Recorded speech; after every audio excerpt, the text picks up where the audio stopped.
तो कल हमने ना ब्लड में क्या क्या चीजें होती हैं उनके बारे में हम बात कर रहे थे। तो हमने देखा था एक तो रेड ब्लड कॉर्पस्कल्स होते हैं जिनको अक्सर रेड ब्लड सेल लिखा जाता है, बट एक्चुअली दे आर कॉर्पस्कल्स। उनके अलावा प्लेटलेट्स हैं, कुछ तरह के डब्ल्यूबीसीज भी होते हैं। डब्ल्यूबीसीज पे हम बाद में आएंगे। कंपोनेंट्स ऑफ ब्लड मैंने आपसे डिस्कस करे थे। अगर हम देखें कि what are the components of blood, तो इसमें आप देख सकते हैं कि 55% से ज्यादा तो प्लाज्मा है, जिसमें water, ions, protein, nutrient, gases, waste सब आता है। और 1% के आसपास प्लेटलेट और डब्ल्यूबीसीज हैं, और 44% क्या है, आरबीसीज। तो जो फॉर्म्ड एलिमेंट वाला 45% है, 55 तो प्लाज्मा है, उस 45 का ब्रेकअप क्या है, 44 आरबीसीज और 1% में ही आता है प्लेटलेट्स प्लस डब्ल्यूबीसीज। फिर जैसे ये यहाँ पे हमने एक ब्लड के फ्लो में देखा, तो इसमें आपको ये प्लाज्मा भी दिख रहा है, ब्लड भी, और अलग अलग तरह के डब्ल्यूबीसीज दिख रहे हैं। तो अलग अलग तरह के जो डब्ल्यूबीसीज हैं, हाँ, कैरेमल कलर या स्ट्रॉ कलर जो भी कहो ना, तो ये अलग अलग तरह के जो डब्ल्यूबीसीज हैं, ये कैसे पहचाने जाते हैं, अपने साइज और अपने न्यूक्लियस के डिजाइन और शेप की वजह से। तो ये सब तो वही 10th वाली चीजें हैं, आपको पता है। तो इन डब्ल्यूबीसीज के टाइप पे हम आएंगे, और ये अपने एनसीईआरटी में जो अलग अलग तरह के एक छोटा फोटो बना दिया डब्ल्यूबीसीज का, इसके भी आएंगे। पहले हमने इस पे बात करते हैं। कल हमने प्लाज्मा का कंपोजिशन पढ़ा था। ये हमने पढ़ लिया था कितना प्रोटीन होता है, कितना एल्बुमिन ग्लोबुलिन होता है। फिर हमने आरबीसी के बारे में बात करी थी कि इरिथ्रोसाइट्स यानी कि आरबीसीज के अंदर किस तरह का शेप होता है, क्या होता है, डोनल्स मेम्ब्रेन और डोनल्स फिनोमेना क्या होती है, ये सारी बातें हमने कर ली थी। और हमने ये भी देखा था कि आरबीसी में माइटोकॉन्ड्रिया न होने की वजह से एनारोबिक रेस्पिरेशन होता है। तो अब इसमें एंजाइम्स की बात करें तो ग्लाइकोलाइसिस के एंजाइम तो होंगे, लेकिन क्रैब्स साइकिल वाले नहीं होंगे। तो ये कुछ चीजें हैं जो यहाँ पे लिखी हुई थी, जो हमने पढ़ा था। और आरबीसी का खुद का भी अगर आप कंपोजिशन देखोगे ना, हालांकि पूछा नहीं जाएगा पर बता रहा हूँ, उसमें कुछ ऑर्गेनली तो है नहीं। तो उसमें होता क्या है, 60% ऑफ द आरबीसी तो है वो तो वाटर ही है, और 40% उसमें सॉलिड पार्ट है। जो सॉलिड पार्ट है ना आरबीसी का 40, उस 40 का 90% यानी कि टोटल का 36% हीमोग्लोबिन होता है। अब आरबीसी है, आरबीसी में 60% क्या है, वाटर, 40% क्या है, सॉलिड, और सॉलिड उस 40% में से 36% तो हीमोग्लोबिन। अब बचा कितना, 4%। तो वो जो खोखा है ना, वो टोटल मास का सिर्फ 4% है। तो ये एक ब्रेकअप हो गया आरबीसी के किस तरह ड्राई वेट का। फिर हीमोग्लोबिन के बारे में हमने बात करी थी, और इसकी चेन्स के बारे में बात करी थी। ऑल दो चेन में कितने अमीनो एसिड होते हैं ये मुझे नहीं पढ़ाना है, पर ये अगर एनसीईआरटी में आपके बाकी जगह दिया हो तो देख लेना। नहीं दिया है ना, तो फिर भी अल्फा, बीटा, गामा, डेल्टा में बता रहा था ना, जनरली अल्फा तो सभी में होती है और उसमें 141 अमीनो एसिड है, बाकी बीटा, गामा, डेल्टा में से एक होगी, मतलब पेयर में होगी। तो उनके फिर 146 है। तो नॉर्मल जो होता है 2 अल्फा 2 बीटा होता है, और जो कुछ लोगों में 2 अल्फा 2 डेल्टा भी होता है, और एक अल्फा गामा हो गया। तो ये एक डिफरेंस हो गया इसमें। फीटल हीमोग्लोबिन की एफिनिटी ज्यादा होती है, ये मैं आपको बता ही चुका हूँ। फिर आरबीसी का साइज जो है ना, ब्लड कैपिलरी के डायमीटर से भी बड़ा है। ये कैपिलरी का डायमीटर है 5 माइक्रोन, तो ये 7.5 आरबीसी। तो कैसे निकल जाएगा, थोड़ा टेढ़ा मेढ़ा होके, स्क्वीज होके। एक चीज जो बची थी वो थी एनीमिया। अब हम एनीमिया पे बात करेंगे, बाकी तो मैंने आरबीसी बर्न कैंसर क्यों होते हैं ये सब बातें बता दी थी। मेन बात एनीमिया के बारे में बताने की है। तो अब हम ये जानने की कोशिश करते हैं कि ये एनीमिया क्या है। देखो, आरबीसी, डब्ल्यूबीसी और प्लेटलेट, तो प्लाज्मा से कोई मतलब नहीं है, डब्ल्यूबीसी और प्लेटलेट से कोई मतलब नहीं है। बात करते हैं आरबीसी की। तो 3 तरह का एनीमिया जो आपने अक्सर सुना होगा, मैक्रोसाइटिक, माइक्रोसाइटिक और मतलब एक होता है परनीशियस एनीमिया, देखो जनरल नाम होता है, जैसे परनीशियस एनीमिया, मेगालोब्लास्टिक एनीमिया, सुने हैं ना आपने नाम। फिर उसमें भी आपने सुना होगा macrocytic, microcytic, normocytic, normochromic, hypochromic, hyperchromic, ये सब क्या है, ये सब आपके सिलेबस में है। तो पहले ये अलग अलग तरह के जो एनीमिया हैं इनको हम समझ लेते हैं। और इनको समझने के लिए, अच्छा ये एक बात और, कि आरबीसी रोज 1% मरते रहते हैं, हमारे जो पुराने आरबीसी हैं, और 1% नए आते रहते हैं। और मरने के बाद आरबीसी लिम्फोइड टिश्यू में जाकर डिपॉजिट हो जाते हैं, जहाँ फेगोसाइट्स इन्हें खा खा कर खत्म करते रहते हैं। इससे सबसे बड़ी लिम्फोइड टिश्यू का मास ऐसा जो है स्प्लीन है, जो स्टमक के पास है, और उसी के उसको ग्रेवयार्ड ऑफ आरबीसी भी कहा जाता है। और जब आरबीसी मरते हैं तो ब्रेक डाउन होता है ना आरबीसी के ड्राई वेट का और हीमोग्लोबिन का, तो बिलीरुबिन बिलीवर्डिन बनते हैं। तो कैसे कहते हैं कि आरबीसी थोड़ा बाइल पिगमेंट्स वगैरह भी बनाते हैं। स्प्लीन मरने के बाद हीमोग्लोबिन के हीम को स्टोर कर लेता है, तो कहते हैं कि स्प्लीन में थोड़ा आयरन वगैरह भी स्टोर हो जाता है। इसलिए अच्छा, कुछ ब्लड जो होता है ना, एडिशनल ब्लड आपको पता है स्प्लीन के अंदर स्टोर रहता है साइनोसाइड्स में। हम सर्कुलेटरी में स्प्लीन पढ़ेंगे तब बताऊंगा। और जरूरत पड़ने पे अगर ब्लड का वॉल्यूम गिर रहा है तो स्प्लीन कॉन्ट्रैक्ट करता है, और ये ब्लड जो है स्प्लीन से बाहर आकर बॉडी सर्कुलेशन का हिस्सा बन जाता है। इसलिए स्प्लीन को हम ब्लड बैंक भी कहते हैं।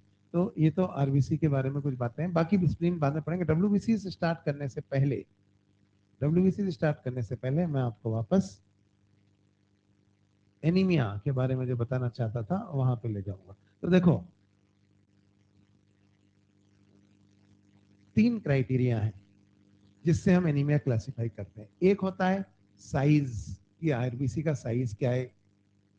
दूसरा होता है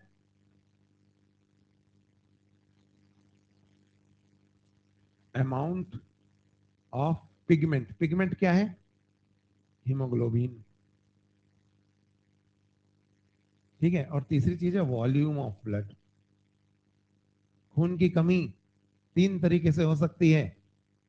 आरबीसी एबनॉर्मल है, आरबीसी नॉर्मल है लेकिन उनमें हीमोग्लोबिन कम है, या ब्लड का वॉल्यूम ही कम है। अब देखो, साइज, साइज जो है ना, इसके लिए वर्ड होता है साइज, मतलब क्या साइज है, नॉर्मल है, बड़ा है, छोटा है। तो नॉर्मल साइज को क्या बोलेंगे, नॉर्मोसाइटिक,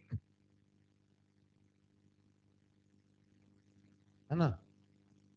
और अगर साइज नॉर्म मतलब इफ साइज इज नॉर्मल तो इसको क्या बोलेंगे हम, नॉर्मल साइटिक। और अगर साइज जो है लेस देन नॉर्मल है, यानी कि छोटा है नॉर्मल आरबीसी के साइज से, इसे क्या बोलेंगे, माइक्रोसाइटिक। समझ में आ रहा नहीं आ रहा। और अगर आरबीसी का साइज नॉर्मल से ज्यादा बड़ा है, एबनॉर्मल है, तो इसे बोला जाएगा मैक्रोसाइटिक। इसमें कोई डाउट। दूसरी बात, अमाउंट ऑफ पिगमेंट, पिगमेंट यानी हीमोग्लोबिन। पिगमेंट को ना आपने थोड़ा बहुत ग्रीक लैटिन से पढ़ी, क्रोम भी कहते हैं, सुना आपने Chrome, Chrome is pigment. So pigment यानी हीमोग्लोबिन कितना है, इस बेसिस पर अगर हम देखें तो अगर हीमोग्लोबिन का अमाउंट नॉर्मल है तो ये होगा नॉर्मोक्रोमिक। समझ में आ रहा नहीं आ रहा। और अगर हीमोग्लोबिन का अमाउंट नॉर्मल से कम है तो ये क्या होगा बोलो, हाइपोक्रोमिक। हाइपो और माइक्रो तो साइज के लिए यूज होता है ना, हाइपो, हाँ हाँ, तो यहाँ पे होगा फिर हाइपोक्रोमिक। और सोचो अगर हीमोग्लोबिन नॉर्मल से ज्यादा है तो इसे कहा जाएगा हाइपरक्रोमिक। पर हाइपरक्रोमिक कोई अनीमिया थोड़े ना होगा, वो तो अच्छी बात है ज्यादा हीमोग्लोबिन होना। तो ये लिख देता हूं पर इसका कोई सेंस नहीं है। ये एनीमिया में कोई हाइपरक्रोमिक एनीमिया नहीं होता है। वो इसलिए नहीं है ना क्योंकि हाइपरक्रोमिक तो तब हो जाए आरबीसी का कैंसर हो सकता है, आरबीसी में कैंसर होने वाला ही नहीं है। नहीं समझे बात को। तो हाइपरक्रोमिक मतलब greater than normal, but practically, theoretically तो लिख दिया है, प्रैक्टिकली ये एग्जिस्ट नहीं करता है। तीसरी चीज है वॉल्यूम ऑफ ब्लड। क्या जो ब्लड का वॉल्यूम है क्या वो नॉर्मल है, अगर नॉर्मल है तो दोस्तों उसको क्या बोलेंगे, नॉर्मो वॉल्यूमिक। समझ में आई बात। और अगर ब्लड का वॉल्यूम नॉर्मल से कम है तो हाइपो वॉल्यूमिक। और अगर नॉर्मल से ज्यादा है तो हाइपर वॉल्यूमिक। पर हाइपर वॉल्यूमिक कोई एनीमिया नहीं होगा, तो हाइपर वॉल्यूमिक का भी कोई सेंस नहीं है। तो आपको ये 3 टर्म समझ में आ गए, normocytic, macrocytic, macrocytic, normocytic, hypochromic, normovolemic और हाइपोवॉल्यूमिक। इतना आया समझ में। तो अब मैं आपको ना 3 तरह का एनीमिया बताता हूँ, कौन से में क्या है किसमें। जैसे एक है ना आयरन, विटामिन डी, अब विटामिन B12, अब फॉलिक एसिड, ये कुछ चीजें हैं, कुछ चीजें हैं जिनसे एनीमिया होता है। क्या क्या कॉमन चीजें जिनसे एनीमिया होता है, देखो। एक तो आयरन डेफिशिएंसी, सुनते जाओ अभी लिखाऊंगा। एक फॉलिक एसिड डेफिशिएंसी, एक विटामिन B12 डेफिशिएंसी, ठीक है। ये 3 तो समझ में आ गए, ये तो डेफिशिएंसी थी। चौथा हेमरेज, हेमरेज मतलब समझते हैं ब्लड लॉस, चोट लग गई खून बह रहा है तो एनीमिया होएगा ना। कई फीमेल्स को बहुत हैवी मेंस्ट्रुअल ब्लीडिंग होती है तो उनको भी एनीमिया हो सकता है क्योंकि खून ज्यादा बह रहा है। चौथा हो गया हेमरेज। तीन तो डेफिशिएंसी थी, आयरन, फॉलिक एसिड और B12। चौथी चीज क्या थी? हेमरेज। पांचवी चीज है हीमोलाइसिस, आरबीसी मर रहे हैं। क्यों मर रहे हैं भाई? Parasitic infection. कई बार क्या होता है कि बॉडी में वैसे पैरासाइट्स घुस जाते हैं जो आपके आरबीसी को खूब मारते हैं, जैसे मलेरिया का पैरासाइट प्लाज्मोडियम, काला आजार, सुने आपने? पांचवा, खून पीने वाले घुस गए या खून खाने वाले जैसे कि हुकवॉर्म, ये भी पैरासाइटिक इन्फेक्शन है। तो ये हीमोफेजी हो रही है। ये सब टर्म पता होने चाहिए क्योंकि ये बायोलॉजिकल टर्म है, जरूरी नहीं है कि ये आपको लिखे हुए मिल जाए सिर्फ एक जगह। हीमोलाइसिस अलग चीज है, खा रहा है ब्लड को तो अलग। तो ये अलग अलग चीजें जिससे एक इंसान को एनीमिया हो सकता है। बात समझ में आई? फिर से रिपीट करता हूँ क्या क्या चीजें हो सकती है जिससे एनीमिया हो सकता है। देखो, डेफिशिएंसी हो सकती है आयरन, फॉलिक एसिड या B12 में से किसी एक की। अलग अलग तरह के एनीमिया होंगे इसमें। दूसरी बात, खून बह रहा है यानी हेमरेज। तीसरी बात, हीमोलाइसिस हो रहा है, आरबीसी ब्रेकडाउन हो रहा है। क्यों हो रहा है? जो पैरासाइटिक इन्फेक्शन से हो रहा है या एंटीबॉडीज बन रही है उसके अगेंस्ट, ऐसा भी होता है। एराइथ्रोब्लास्टोसिस फीटैलिस सुना होगा आपने, है ना? तो ये अलग अलग रीजंस मैंने आपको बहुत सारे बताए कि जिनकी वजह से हम कह सकते हैं कि एनीमिया हो सकता है। तो आइए इस बेसिस पे क्या क्या टाइप्स होते हैं एनीमिया के वो हम देख लेते हैं। कैसे देखेंगे? कहाँ गया वो?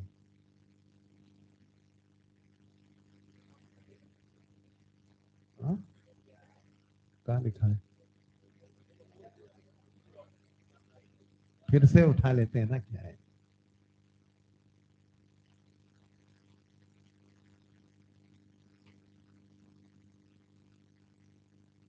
चलो, तो इसमें मैंने एक टेबल बनाई हुई है, मैं चाहता हूँ ये टेबल आप बनाएं, लेकिन पहले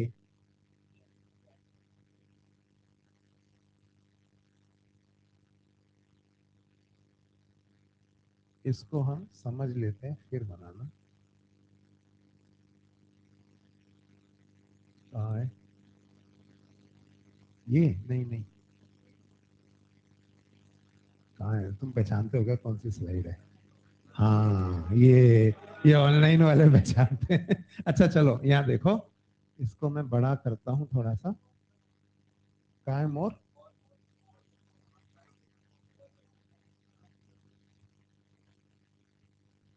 चलो, दिख रहा है आपको? सबको दिख रहा है? चलो, तो यहाँ पे ध्यान दो, ये थोड़ा इधर किसको, अरे यार छुप रहा है ना ये। नहीं ठीक है, चलो पहले ऊपर का पढ़ लेते हैं फिर नीचे आ जाएंगे। अच्छा देखो, मैंने इसको टेबल बनाया, आपको बनानी है ये टेबल, इसमें से क्वेश्चन आएगा। ठीक है? क्या क्या चीजें हैं इस टेबल के अंदर पहले देखो, बना बाद में लेना, अभी लिख लेना, मैं टाइम दूंगा, पहले मुझे समझा लेना, मैं 5 मिनट दूंगा पूरे आराम से, लिखना आराम से। फिर टाइप ऑफ एनीमिया, कॉज, उसमें साइज ऑफ आरबीसी क्या है, अमाउंट ऑफ हीमोग्लोबिन कितना है, वॉल्यूम ऑफ ब्लड कितना है, और ये कंडीशन कब आती है ना? तो सबसे पहले आता है एक एनीमिया का टाइप होता है, जैसे 3 तरह के एनीमिया पढ़ने हैं आपको। पहले का नाम है मेगालोब्लास्टिक एनीमिया। इसके बगल में आप लिख लेना, यहाँ लिखा हुआ नहीं मैं लिख देता हूँ, परनीशियस एनीमिया, सुना है आपने?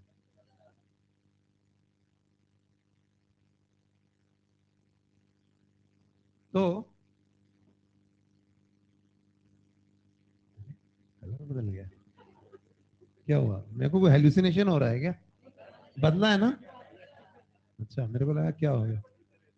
अच्छा, तो पहला था, पर अब देखो, मेगालो ब्लास्टिक नहीं है, मेगा मतलब समझते हैं बड़ा, ब्लास्ट मतलब वही मदर सेल, मेगालो ब्लास्ट मतलब बड़े साइज का। तो पर्निशियस एनीमिया कब होता है सुनिए, इसका कॉज होता है B12 डेफिशिएंसी। ठीक है? और एक और चीज लिखेंगे आप इसमें साथ में, फॉलिक, ये एक दूसरे तरीके का होता है पर ये भी मेगालोब्लास्टिक ही होता है, फॉलिक एसिड डेफिशिएंसी। ठीक है? तो या तो B12 या Fa लिख दिया मैंने ना, फॉलिक एसिड डेफिशिएंसी। इन दोनों ही कंडीशंस में क्या होता है, जो आरबीसी बन रहे होते हैं ना, तो वो ठीक से नहीं बन पाते, उनके ठीक साइज का बनने के लिए B12 और फॉलिक एसिड की जरूरत है। अगर B12 या फॉलिक एसिड में से कोई भी एक भी नहीं है ना, तो फिर क्या होगा, आरबीसी ना फूलते चले जाएंगे। हालांकि उनके अंदर हीमोग्लोबिन जितना होना चाहिए उतना ही होगा, पर फूल जाएंगे। बात समझ में आई? तो size of the RBC more than normal, तो क्या बोलेंगे इसको, macrocyte. Amount of haemoglobin normal, तो मैक्रोसाइटिक लेकिन नॉर्मोक्रोमिक। समझ में आया? और वॉल्यूम ऑफ ब्लड नॉर्मल, तो नॉर्मो वॉल्यूमिक। तो ये जो एनीमिया होता है ये होता है मैक्रोसाइटिक नॉर्मोक्रोमिक नॉर्मोवॉलिमिक।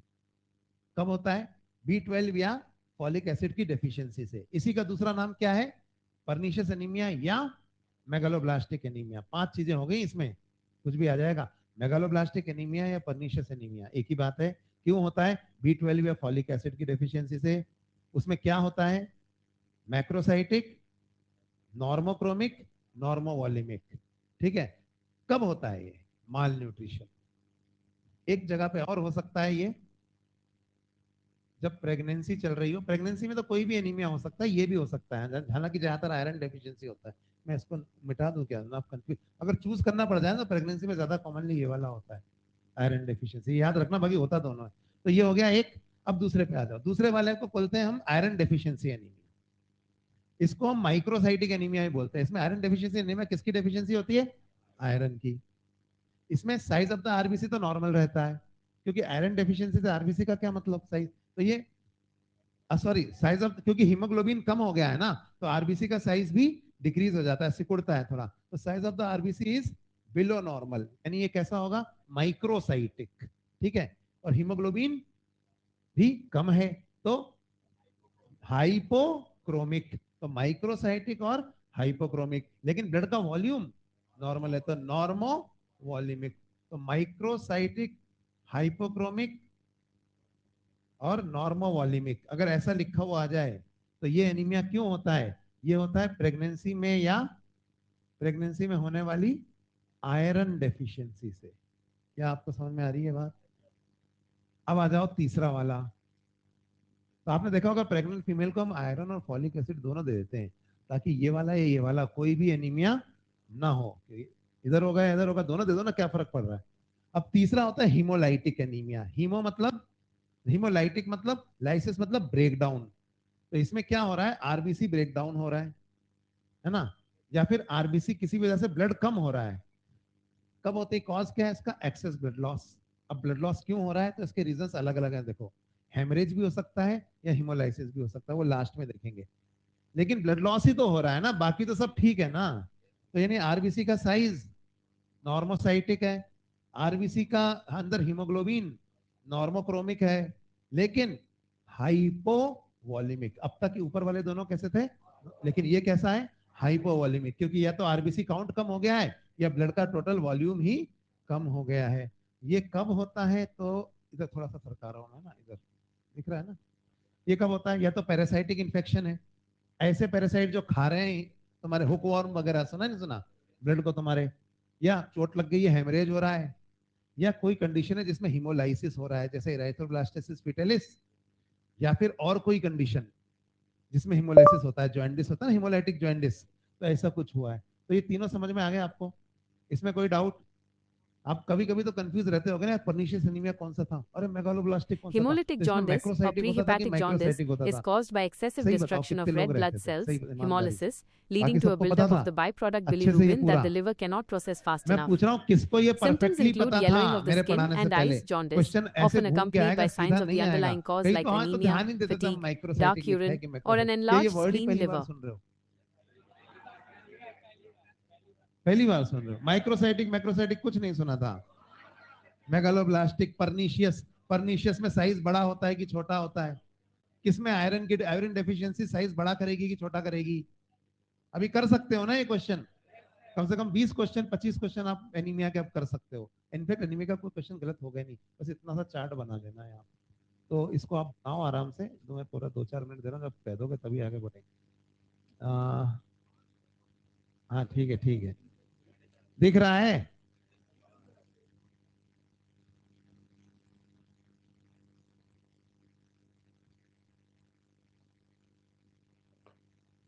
इसमें कोई डाउट हो तो पूछ लो।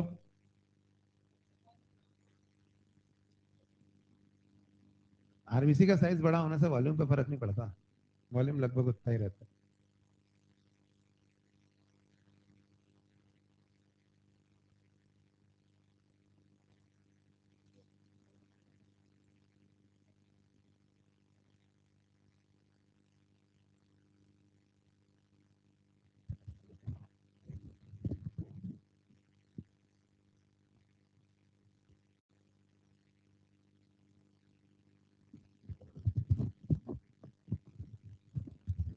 जो बच्चों की बहुत अच्छी पढ़ाई चल रही होती है ना, टॉप रैंक चल रही होती है, तो हम बोलते हो फलाना ऐसा क्या क्या उसमें, जिसमें मैं एलन के जमाने से पढ़ा रहा हूँ, है ना, वहाँ पे बच्चों को, आप लोगों को तो अभी ये टर्म्स में प्रॉब्लम पहली बार सुन रहे होगे, वो लोग यही सी आके अटक जाते हैं कि सर वो क्वेश्चन एक बार आया था, वो नहीं समझ में आया कि आरबीसी का साइज बड़ा हो जाता है, वो कौन सा एनीमिया है। तो एनीमिया के क्वेश्चन बहुत बहुत ही ज्यादा मतलब टिपिकल होते हैं, आरबीसी बड़े हो गए हैं या फिर हीमोग्लोबिन कम हो गया तो कौन से चीज की डेफिशिएंसी है, और ऑप्शन में B12 भी होता है और आयरन भी होता है, तो बड़ा मुश्किल हो जाता है करना, पर इसकी आपको अभी भी काम आएगा और बाद में भी काम आएगा।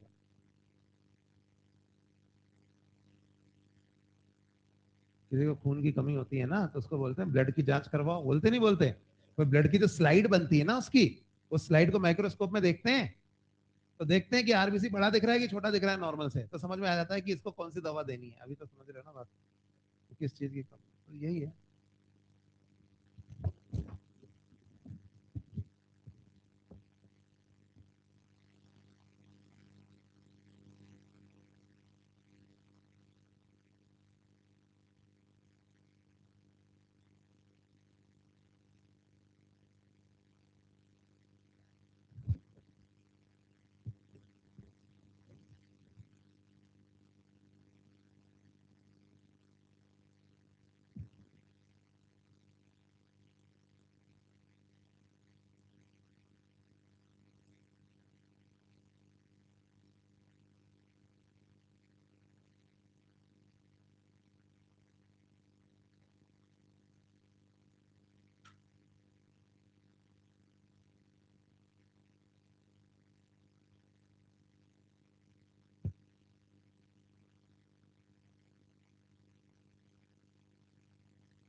ठीक है।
चलो भाई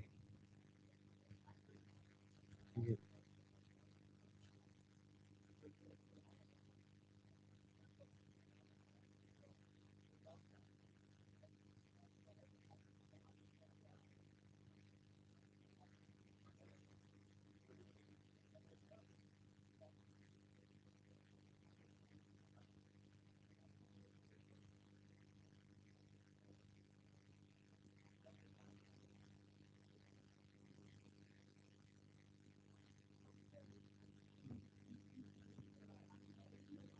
क्या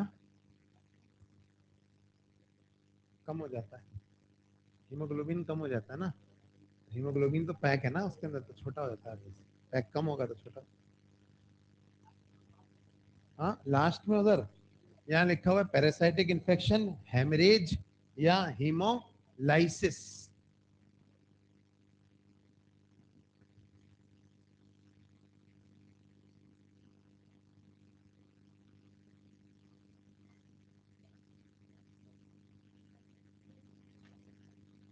तो एनीमिया के साथ ही हमने आरबीसी में से मोटे मोटी सारी बातें पढ़ ली हैं। मॉड्यूल दिखा। अब हम डब्ल्यूबीसी के बारे में बात करेंगे।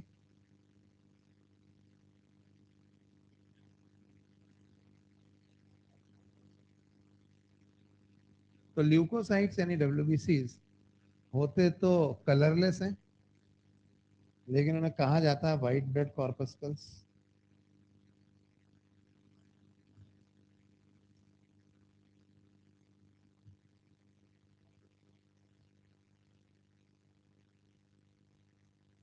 जाएगा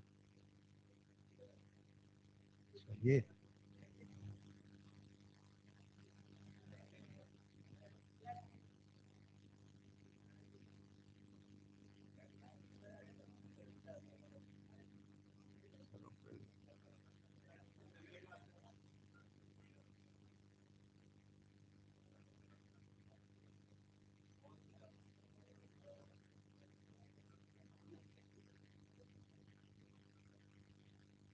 तो देखो डब्ल्यूबीसी जो होते हैं ना, इनको हम व्हाइट ब्लड कॉर्पस्कल्स होते हैं। कुछ बेसिक बातें फिर हम इनके बारे में डिटेल बात करेंगे। जैसे पहली बात,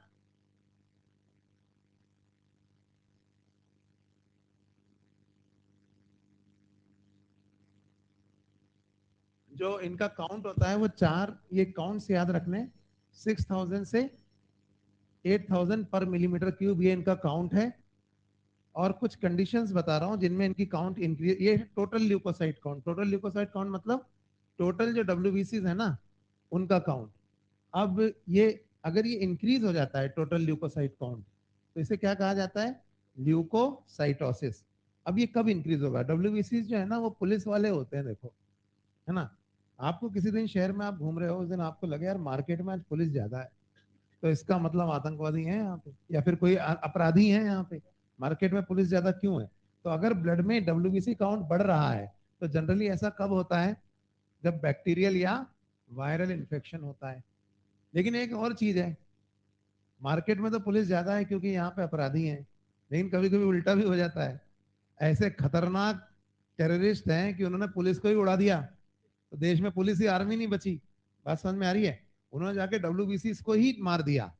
तो उल्टा भी हो सकता है, और इसे कहा जाता है ल्यूकोसाइटोपिनिया। अब इसमें क्या, ये भी बैक्टीरियल या वायरल इन्फेक्शन में से होता है, पर ये उन वायरल इन्फेक्शन में होता है मेनली जिनमें जो वायरस है वो डब्ल्यूबीसी पे अटैक कर देता है। यानी नॉर्मली अपराधी है ना सिविलियंस पे अटैक करते हैं, और पुलिस अपराधियों को मारती है, ठीक है। तो पुलिस की काउंट बढ़ जाती है, इसे कहते हैं ल्यूकोसाइटोसिस। लेकिन अगर अपराधी सिविलियंस पे अटैक करने की जगह आर्मी या पुलिस पे हमला कर रहे हैं, यानी वो अपराधी नहीं, वो टेररिस्ट हैं, वो क्रिमिनल नहीं है, वो किसी और माइंड से आए, और हमारे देश में आर्मी और पुलिस ही कम हो जाए, तो ये भी होता है। तो कई अपराधी ऐसे हैं, तो वो उस कई viral infection, specially viral, bacteria ऐसा बहुत कम करते हैं, वायरस ज्यादा करते हैं। याद रखना, अगर डब्ल्यूबीसी काउंट गिर रहा है ना, तो ये अक्सर वायरल इन्फेक्शन की निशानी होती है। और बैक्टीरियल इन्फेक्शन में जनरली क्या होता है? डब्ल्यूबीसी काउंट बढ़ता है। अपराधी, नॉर्मल अपराधी बैक्टीरिया हैं, और खतरनाक वाले कौन है? इंटरनेशनल अपराधी कौन है? वायरस, ये मानो। तो अभी क्या है कि नॉर्मल अपराधी होंगे तो पुलिस फोर्स ज्यादा हो जाएगी, सब कंट्रोल में हो जाएगा। लेकिन अगर आप ऐसी जगह फंस गए या फिर ऐसे लोग हैं जहाँ पे वो लोग पुलिस पे हमला कर रहे हैं, तो वो वाला वायरल, तो वायरल में जनरली क्या होता है, ल्यूकोसाइटोपिनिया हो जाता है। हालांकि कुछ बैक्टीरिया में होता है, पर जनरली ऐसा होता है। अभी टाइफाइड एक अचला बैक्टीरियल इन्फेक्शन है जिसके अंदर डब्ल्यूबीसी काउंट गिरता है, जनरली तो वायरल में ही गिरता है। आपको अगर टाइफाइड में क्यों गिरता है, मैं बता देता हूँ क्यों गिरता है। Any guess? क्योंकि typhoid is the infection of which part of your body? Intestine. और इंटेस्टाइन में होती है लिम्फोइड टिश्यू, पेयर्स पैचेस वगैरह, जहां पर डब्ल्यूबीसी प्रोलिफरेट हो रहे होते हैं। और टाइफाइड में उस एरिया में इन्फ्लेमेशन हो जाएगा तो डब्ल्यूबीसी प्रोलिफरेट नहीं हो पाएंगे। समझ में आ रही बात? नहीं आ रही? ये प्रॉब्लम है। ये क्या है भाई?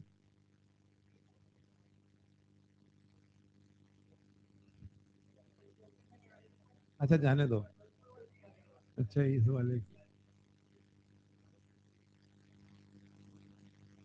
तो अब तीसरी चीज पता है क्या है? ल्यूकीमिया। ल्यूकीमिया में क्या हो गया है कि जो डब्ल्यूबीसीज हैं, हाँ, उनका एबनॉर्मल इंक्रीज हो रहा है, 1 लाख से भी ज्यादा पर मिलीमीटर क्यूब, क्योंकि कैंसर हो गया। तो सेल लगातार डिवाइड किए जा रही है, डब्ल्यूबीसी कुछ कर भी नहीं पाएंगे बॉडी में बस, लेकिन इनका बस नंबर इंक्रीज होता जा रहा है। और इनका नंबर जो है वो 1 लाख से भी क्रॉस हो गया पर मिलीमीटर क्यूब, तो इसको कहते हैं हम ल्यूकीमिया। तो अभी ये तो एक बात हो गई, अब इनको आगे क्लासिफाई करना है अपने को। इससे पहले ये डब्ल्यूबीसी बनते कैसे, क्योंकि यही चीज ना इम्यूनिटी में भी पढ़ाऊंगा मैं तुम्हें। तो मैं अभी ब्लड में पढ़ा देता हूँ ताकि इम्यूनिटी के टाइम पे हमारा टाइम बचे। कुछ चीजें हैं जो इम्यूनिटी से रिलेटेड है, क्योंकि डब्ल्यूबीसी का मेन फंक्शन क्या है? इम्यूनिटी। तो कैसे ये बनते हैं और कहाँ कितने बनते हैं, उसके बारे में हम देख लेते हैं। तो मैं यहाँ पे एक स्लाइड ले लेता हूँ जिसमें हम इन डब्ल्यूबीसी का ऑरिजिन एक बार पढ़ लें।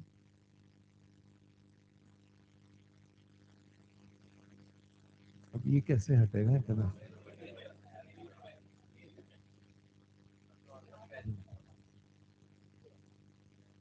नहीं।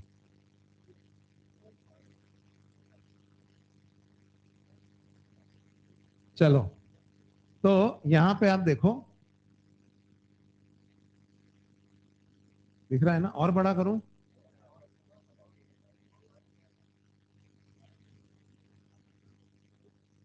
तो देखो, हमारे जो बोन होती है ना, बोन के अंदर बोन मैरो है। बोन मैरो के अंदर प्लूरीपोटेंट हीमोपोएटिक स्टेम सेल पाए जाते हैं, जिनको हम मल्टीपोटेंट भी कह सकते हैं या प्लूरीपोटेंट। अच्छा, उसको यूज नहीं। रुक जा रुक जा रुक जा, क्या करूं?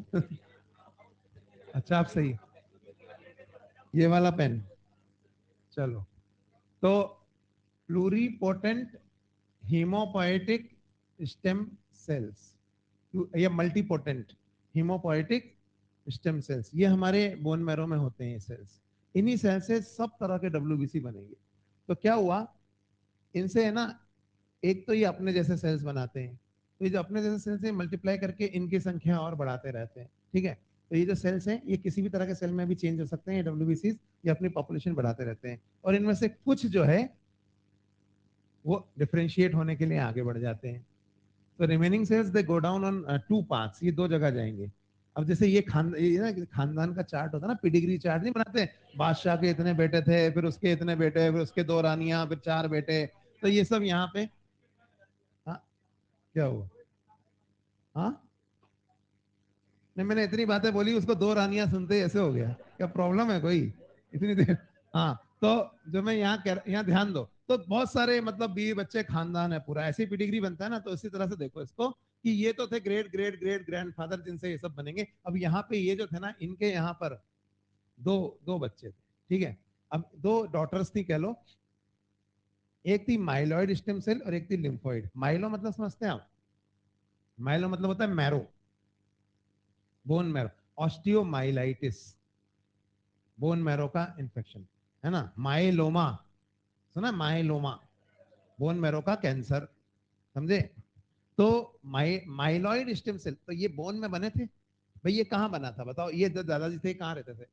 बोन में, बोन मैरो में, बोन के अंदर। तो ये जो उनकी डॉटर थी, ये कहाँ थी? ये जो जिससे आगे पूरा वंश बढ़ा, ये भी बोन में थी, बोन मैरो में। तो अब इसकी 2 बेटियां हुई। एक बेटी बोली मैं तो घर में ही रहूंगी, और एक जो है बोली मैं बाहर जाऊंगी। तो ये वर्क फ्रॉम होम और ये मतलब ऑफिस में जाके काम करेगी। तो इस तरह से ये हुआ। तो अब जो माइलो मतलब मैरो, तो ये मैरो मतलब ये घर ही में रहेगी, यानी कहाँ रहेगी, बोन के अंदर ही। पर दूसरी वाली कहाँ जा रही है, वो जा रही है बाहर ऑफिस में काम करने, यानी कि बोन मैरो से बाहर निकल के जो लिम्फोइड टिश्यू होती है तुम्हारी बॉडी में, लिम्फ नोड्स, पेयर्स, पैचेस, सुना है, तो ये बाहर निकल के जाएगी। तो देखते हैं किसके कितने बच्चे होते हैं। अब जो बाहर, ऑब्वियस सी बात, याद रखने का तरीका, जो वर्क फ्रॉम होम कर रही है उसके बच्चे ज्यादा होने वाले हैं, और जो बाहर नहीं, और जो बाहर काम करने जाएगा, आधे टाइम नौकरी रहेगा तो वो कम बच्चे पैदा करेगा, ऐसे ही होता है ना। अरे देखो, इसको याद रखने की ट्रिक बता रहा हूं मैं, है ना।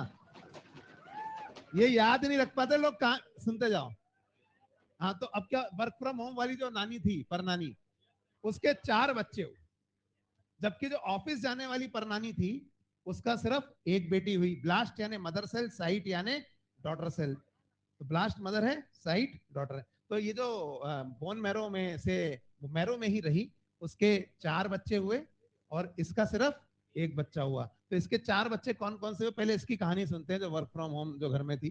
तो इसका जो पहला बच्चा हुआ, और फर्स्ट इश्यू में क्या हुआ, उसका अजीब सा प्रॉब्लम था। उस बच्चे का बहुत बड़ा सा न्यूक्लियस था, तो वो बच्चा सर्वाइव नहीं किया। फर्स्ट इश्यू तो था, वो ऐसे ही चला गया। ऐसी कहानियां आपने सुनी होगी कि भाई फर्स्ट टाइम जब प्रेगनेंसी हुई तो बच्चा ही सर्वाइव नहीं किया, क्योंकि मेगा कैरियोब्लास्ट था। मेगा मतलब बड़ा। इसको याद कर लोगे ना तो फिर भूलोगे नहीं, कहानी में ही याद करो, कहानी में ही मजा आएगा। मैं एनालॉजी से ही पढ़ाता हूँ, ऐसे धीरे धीरे आपको पता लग जाएगा। तो पहला बच्चा हुआ ना, वो उसमें पता नहीं कुछ प्रॉब्लम हुआ, बहुत बड़ा सा सर था, तो सर उसका टुकड़े टुकड़े हो गया, न्यूक्लियस, मेगा कैरियोब्लास्ट। और जो टुकड़े थे ना, वो क्या कहलाए, मेगा कैरियोसाइट। और उन टुकड़ों से क्या बना, प्लेटलेट्स। तो प्लेटलेट कभी भी कंप्लीट सेल नहीं है, वो टुकड़े हैं। बात समझ में आई। फिर जो वर्क फ्रॉम होम वाली नानी थी, वो जो दूसरी बार जब उसने कंसीव किया, तो उनका उसका जो दूसरा बच्चा हुआ, वो कहलाया प्रोइथ्रोब्लास्ट। लेकिन वो भी बड़ा वैरागी किस्म का निकला, उसको इंटरेस्ट ही नहीं था पढ़ाई लिखाई करने में, कैरियर बनाने में, पैसा कमाने में, बिजनेस करने में। वो बैरागी हो गया, मतलब जैसे कहते हैं, मुझे मोह माया, गौतम बुद्ध की तरह।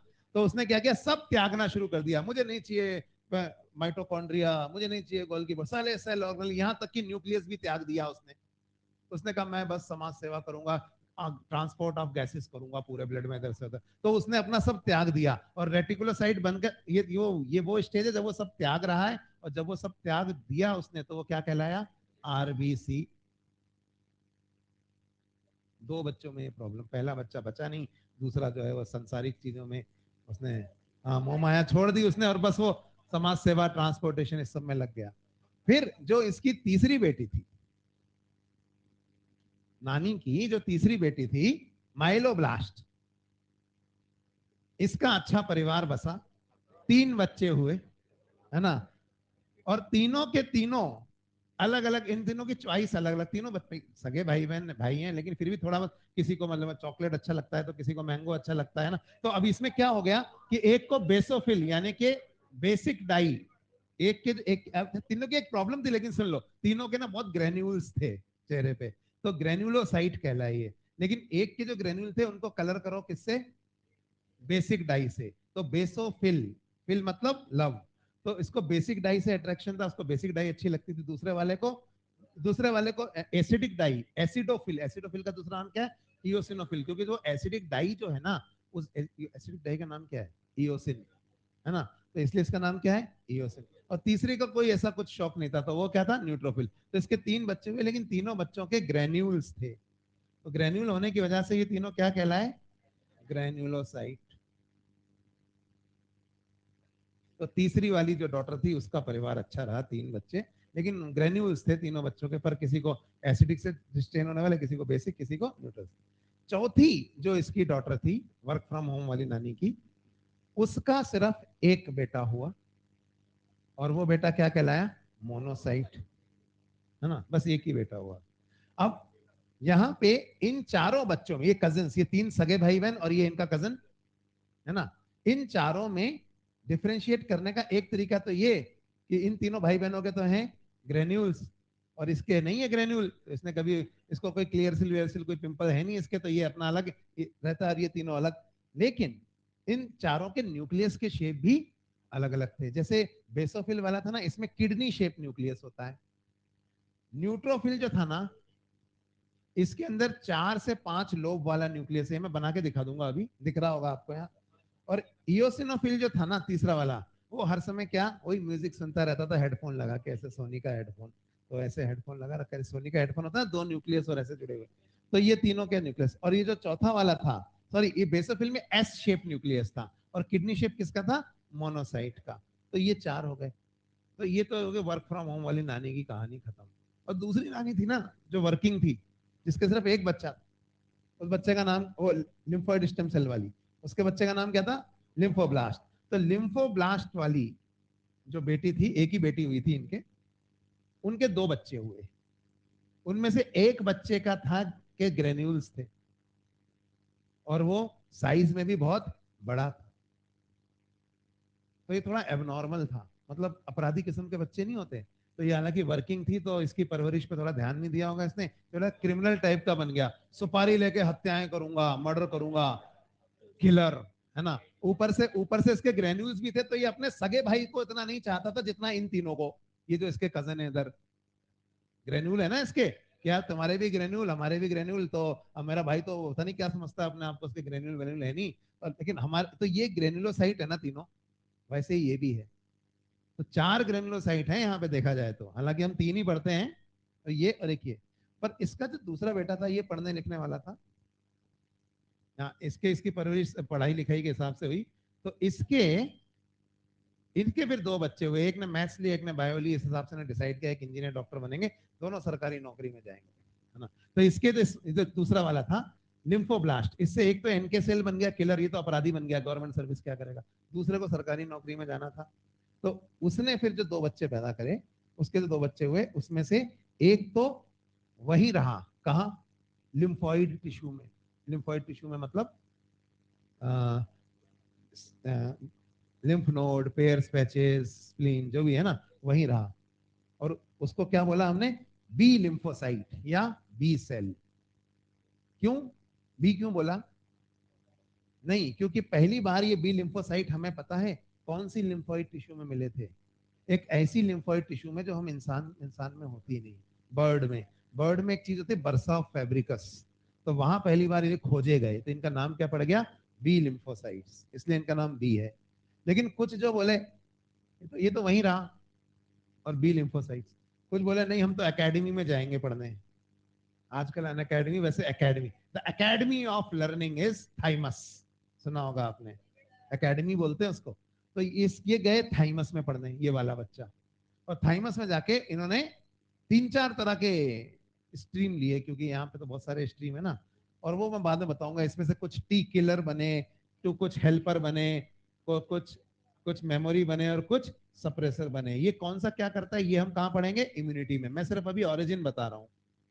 और ये वाले जो थे ना, और इन इन चारों ने मिलकर एक नई तरह की इम्यूनिटी एस्टेब्लिश करी, जिसे कहा जाता है सेल मीडिएटेड इम्यूनिटी। जबकि जो वहीं रहे ना, ये बी लिम्फोसाइट, ये भी 2 तरह के में बदले बाद में, मतलब इन्होंने लेकिन एंटीबॉडीज बनाने का काम सीखा। तो ये क्या कहते हैं? Antibody mediated immunity. तो क्या फर्क होता है एंटीबॉडी मीडिएटेड इम्यूनिटी और सेल मीडिएटेड इम्यूनिटी में? एंटीबॉडी मीडिएटेड इम्यूनिटी में हम क्या करते हैं, जैसे दुश्मन आ गया है हमारे शहर में, तो बी बी बी सेल क्या करेंगे? हथियार बनाएंगे, हथियार। और हथियार फेंक के मारेंगे उसको। ये हथियार प्रोटीन का बना हुआ होगा, चाकू या हथियार। हथियार फेंक के मारेगा, हथियार उसके लगेगा और वो दुश्मन मर जाएगा। तो हथियार क्या है? एंटीबॉडी। तो हथियार is a non living thing, cell थोड़ी है वो, है ना। तो वो बना तो बी लिम्फोसाइट बनाएंगे एंटीबॉडी, इस तरह की होती है ये, है ना। जबकि ये जो टी वाले हैं, सेल मीडिएटेड इम्यूनिटी, इनका काम क्या होगा पता है? इनका काम होगा कि जो दुश्मन आया है उसके बारे में इनको तो बताएं ही सही कि तुम हथियार बनाओ, पर साथ में वो दुश्मन जहां छुप रहा है, जहां पनाह ले रहा है, जो लोग उसको पनाह दे रहे हैं, उनको उनको बॉम्ब से उड़ा दो उनके घर को, ताकि दुश्मन भी उनके अंदर मर जाए। जैसे आतंकवादी ने किसी घर में पनाह ले रखी है, आपने अक्सर सुना होगा। तो जब उसमें से अगर कोई अच्छा आदमी नहीं है, तो वो पूरा घर ही उड़ा देते हैं, ताकि वो भी अंदर मर जाए। तो ये सेल मीडिएटेड इम्यूनिटी है, कि जहां वो छुपा हुआ है उस एरिया को ही उड़ा दो, तो वो मर जाएगा। तो सेल मीडिएटेड इम्यूनिटी का काम होता है कि जो भी नरिश कर रहा है या जहां पे भी वो शरण ले रहा है, टेररिस्ट, उसको मार दो। और एंटीबॉडी मीडिएटेड इम्यूनिटी का इम्यूनिटी होती है कि गोली मारो उसको, है ना। 2 तरीके हैं। तो ये है। तो ये तो हो गया cell mediated antibody mediated immunity और अलग अलग तरह के डब्ल्यूबीसी जिनके बारे में मैंने आपको बताया। इनफैक्ट डब्ल्यूबीसी नहीं, मैंने पूरे ब्लड का चार्ट बना दिया है। यहाँ आरबीसी भी है, यहाँ प्लेटलेट भी है और यहाँ पे अलग अलग तरह के डब्ल्यूबीसी भी हैं। अब इसमें जब मैं इम्यूनिटी आपको पढ़ाऊंगा तो एक बात और बताऊंगा, एक होती है इनेट इम्यूनिटी और एक होती है एक्वायर्ड इम्यूनिटी। तो मैं अभी गोला कर देता हूं यहां पर।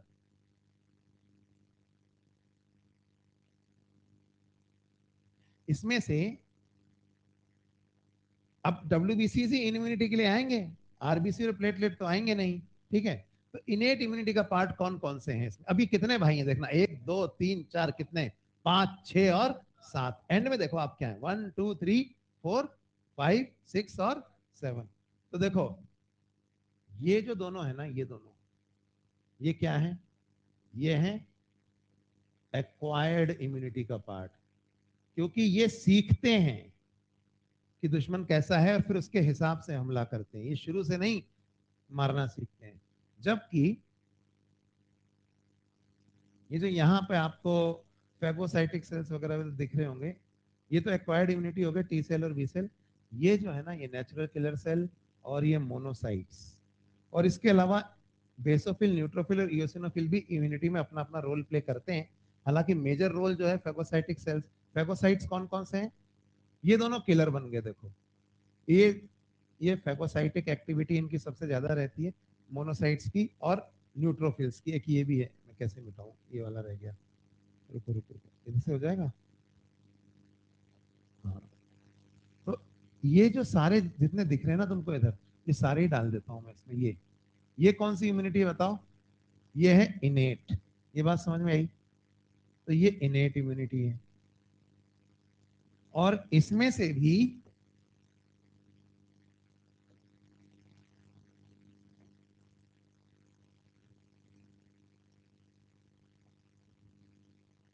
फैगोसाइटिक कौन कौन से?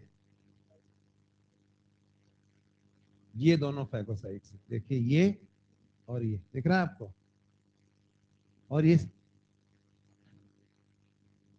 क्या,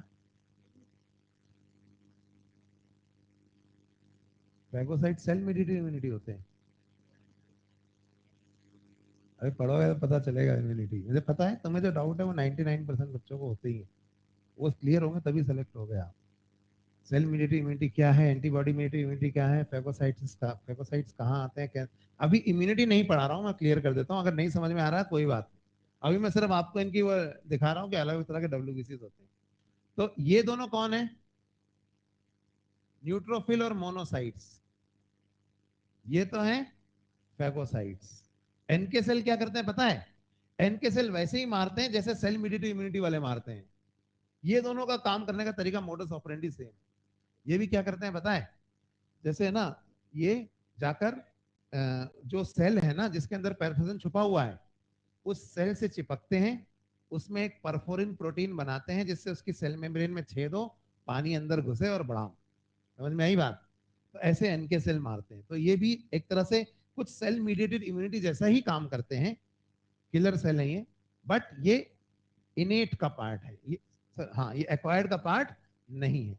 तो ये तो हम इम्यूनिटी में पढ़ेंगे। इसी चार्ट को मैं दोबारा वहां रिवाइज कराऊंगा, अभी मैंने शायद थोड़ा ज्यादा बता दिया, आपके हजम नहीं हो रहा आपको। पहले तो वो इम्यूनिटी में दोबारा देख लेंगे इसको, पर बेसिकली ये तो समझ में आया ना कि किस तरह के डब्ल्यूबीसीज होते हैं। तो ये अलग अलग तरह के डब्ल्यूबीसीज हैं, इनकी कहानी को हम रिपीट करेंगे जब हम इम्यूनिटी पढ़ेंगे। अभी हम, मेरे ख्याल से अभी ज्यादा हो गया आपके लिए, इसको बंद करें। कहाँ से बंद, यहाँ से। तो ये देखो यहाँ पे इनके ना शेप्स के हिसाब से 3 4 तरीके के होते हैं ना, तो इनकी एक टेबल दिखा देता हूँ आपको, उस टेबल से सारा समझ में आ जाएगा। थोड़ा सा डब्ल्यूबीसी पहले रीडिंग मारते हैं फिर उस टेबल को। ये रही ना, व्हाइट में डालू? तो काम की चीज क्या है इस टेबल में मैं बोल देता हूँ, आपके पास ये मॉड्यूल में होगी टेबल, तो मेरे को बस बोल लेने दो। आपको कुछ ठीक लगे तो आप लिखना, नहीं तो बोलने तो दो।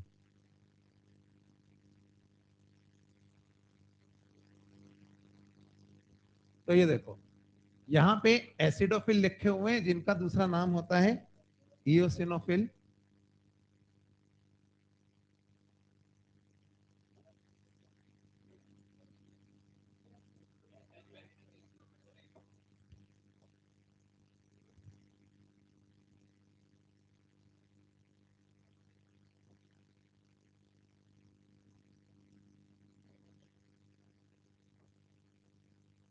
सच में यार।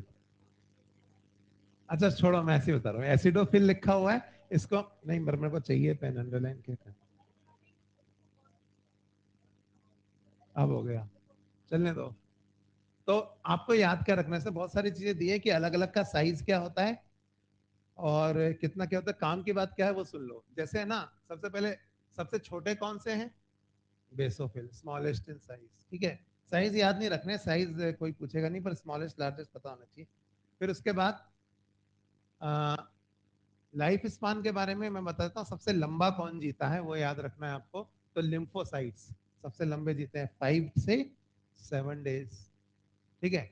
पर एसिडोफिल एसिडिक डाई से बेसिक डाई से स्टेन होते हैं, तो आपको पता ही है। न्यूक्लियस का जो शेप है वो थोड़ा सा यहाँ पे इंपॉर्टेंट है, और मुझे पेन चाहिए होगा, चल रहा है।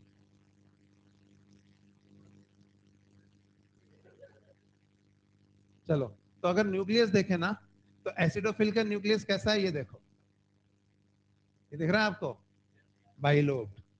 जबकि बेसोफिल का ट्राइलोब्ड होता है जनरली,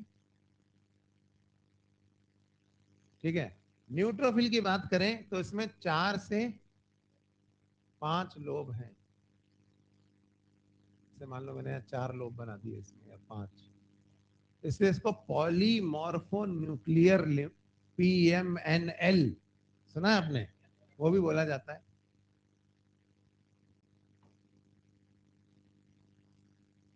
यहाँ पे किडनी शेप है, तो माइक्रोस्कोप के नीचे हम इसको ऐसे पहचानते हैं। और हैं ये परसेंटेज, उसको हम डिफरेंशियल ल्यूकोसाइट काउंट कहते हैं, यानी कि DLC, जिसमें हम बताते हैं कि भाई इस फील्ड में हमें इतने दिख रहे हैं, उसमें से इतने परसेंट ये वाले हैं, इतने परसेंट ये वाले हैं। DLC क्यों इंपॉर्टेंट होती है पता है? TLC तो मैंने आपको बता दिया, क्योंकि है ना, कई बीमारियों में इस तरह के बढ़ जाते हैं, कई बीमारियों में दूसरे तरह के बढ़ जाते हैं। तो इससे कौन सी बीमारी है उसका पता लगाने का डायग्नोसिस में हेल्प मिलती है। क्योंकि कई बीमारियों में लिम्फोसाइट कम हो जाते हैं, लेकिन जो है एसिडोफिल बढ़ जाते हैं, तो इसका मतलब ये एलर्जी है ना। एलर्जी में जैसे एसिडोफिल, या पैरासाइटिक इन्फेक्शन में एसिडोफिल बढ़ जाते हैं। कई बीमारियों, वायरल इन्फेक्शन में ना न्यूट्रोफिल कम हो जाते हैं। तो इससे हमें पता लगता है किस तरह की बीमारी है, तो इसलिए डिफरेंशियल ल्यूकोसाइट काउंट ली जाती है। और एसिडोफिल का फंक्शन क्या है, ये एलर्जी और पैरासाइटिक इन्फेक्शन से बचाता है। अगर एलर्जी है या पैरासाइटिक इन्फेक्शन से को भी तो हम एलर्जी ही बोलते हैं, उससे भी एलर्जिक रिस्पॉन्स आता है ना। तो इसमें तो ये वाला है। बेसोफिल जो है ना, वो कोई डायरेक्टली कोई रोल प्ले नहीं करते इम्यूनिटी में, उनका काम होता है हिपेरिन बनाना, जो कि एक एंटीकोएगुलेंट है, हिस्टामीन बनाना, और सेरोटोनिन बनाना। आपको याद होगा, ये जो बेसोफिल है ना, ये कनेक्टिव टिश्यू में भी मिलते हैं, याद है नहीं याद आप, वहां भी यही काम करते हैं। न्यूट्रोफिल, इनका काम होता है फेगोसाइटोसिस, और ये सबसे ज्यादा होते हैं, मैक्सिमम 60 से 65%। मोनोसाइट्स जो है, ये स्कैवेंजर है। स्वच्छ भारत अभियान याद करो, कनेक्टिव टिश्यू में पढ़ाया था। ये जब ब्लड में रहते हैं तो मोनोसाइट कहलाते हैं। ब्रेन में चले गए तो ग्लायल सेल, लंग्स में गए तो डस्ट सेल, लिवर में गए तो कफर सेल, याद आया। तो ये वो वाले हैं। और लिम्फोसाइट 2 तरह के होते हैं, T और D, जिनके बारे में हमने पहले भी बात करी, और ये होते हैं 20 से 25%। तो कौन कितना है वो आप ऐसे याद रख सकते हो, कौन सबसे ज्यादा है कौन सबसे कम है। नानी लात मारेगी अब। NLMAB सबसे ज्यादा कौन है, उसके बाद लिम्फोसाइट, फिर एसिडोफिल, और लास्ट में बेसोफिल। जैसे भी याद रखना है रख लो। NLMAB हो गया, नानी लात मारेगी अब, है ना। तो N सबसे ज्यादा है। तो ये 5 तरह के यहाँ पर, मतलब WBCs हो गए जिनको हम पहचानते हैं उनके। अच्छा, इसका न्यूक्लियस कैसा है, फुल मून जैसा है, ऐसा गोल। तो ये पांचों के जो न्यूक्लियस हैं वो अलग अलग तरह के होते हैं, इससे हम इनको पहचानते हैं। तो परसेंटेज भी इतना याद रखना जरूरी नहीं, पर सबसे ज्यादा कौन से होते हैं याद रखना, 60% से ज्यादा होते हैं N, है ना, न्यूट्रोफिल। तो ये अलग अलग तरह के WBCs हो गए। और डिफरेंशियल ल्यूकोसाइट काउंट की जरूरत क्या होती है वो भी मैंने आपको बता दिया है। तो आरबीसी हो गया, डब्ल्यूबीसी हो गया। अगली चीज जो हम पढ़ेंगे वो है प्लेटलेट्स। उसके बाद फिर ब्लड ग्रुप पे आएंगे। हालांकि ब्लड ग्रुप का संबंध किससे होता है? आरबीसी से ही होता है, डब्ल्यूबीसी या प्लेटलेट से नहीं होता, लेकिन हम उसको लास्ट में पढ़ेंगे। तो प्लेटलेट्स के बारे में चलो थोड़ा सा पढ़ लेते हैं।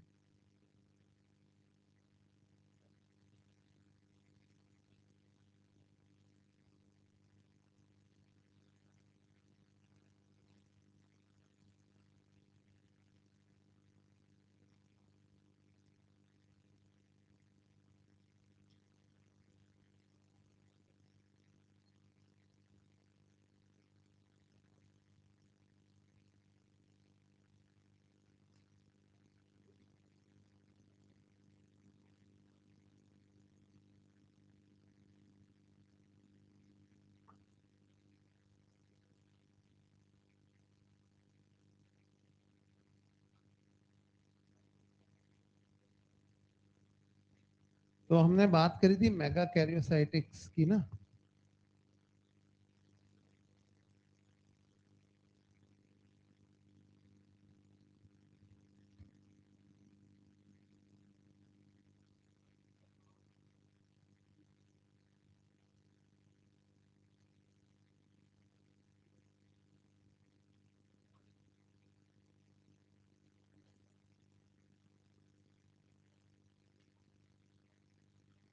ये कुछ जनरल बातें हैं जो आपके मॉड्यूल में दी हुई हैं। जैसे size, life span, count. Count याद रखनी है आपको। प्लेटलेट काउंट अगर कम हो जाती है, परप्यूरा, ऐसा आपने देखा होगा कई बार वायरल इन्फेक्शन में भी होता है। कौन से वायरल इन्फेक्शन में होता है ऐसा? हाँ, कौन सा वायरस है डेंगू का? बताओ बताओ। डेंगू का वायरस भी तो याद रखना है।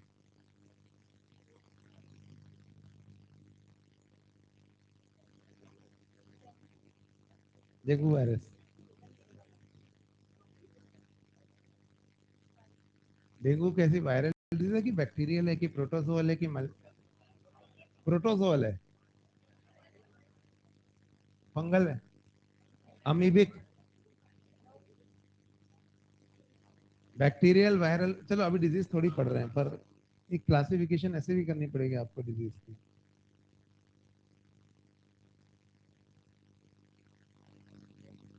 तो हम प्लेटलेट्स के बारे में बात कर रहे थे। इनको थ्रोम्बोसाइट्स भी कहा जाता है।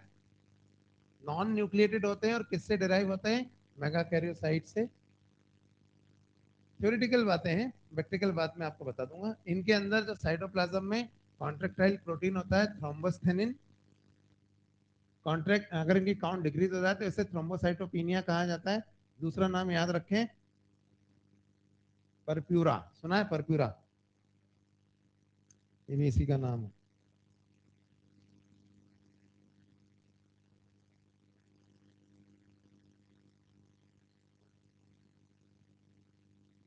अगली बात, क्रिटिकल काउंट कब हो जाती है? जब 40,000 से कम रह जाए। 40,000 से कम हो जाने का मतलब कि अब ब्लीडिंग कैसे रुकेगी, क्लॉटिंग में प्रॉब्लम आएगी। तो वो सब क्या होता है, क्योंकि प्लेटलेट्स के कुछ फंक्शंस हैं जो मैं आपको अभी बताऊंगा। चलो पहले वो फंक्शंस ही बता देता हूँ। देखो प्लेटलेट के काम क्या है? तीन मेन काम है प्लेटलेट्स के।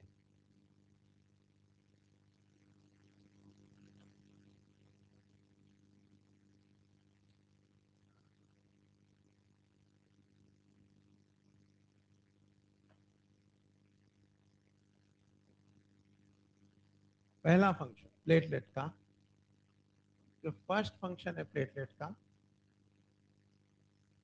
हमारे ब्लड के अंदर सबसे इंपॉर्टेंट फंक्शन, चलो पहले बताता हूँ। क्लॉटिंग में हेल्प करती है,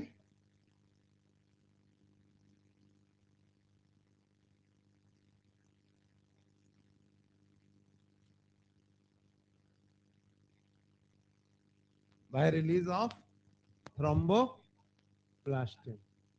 तो थ्रोम्बोप्लास्टिन उसके बाद हमारे ब्लड के अंदर एक कैस्केड रिएक्शन चलाता है, जिसकी वजह से ये होता है काम।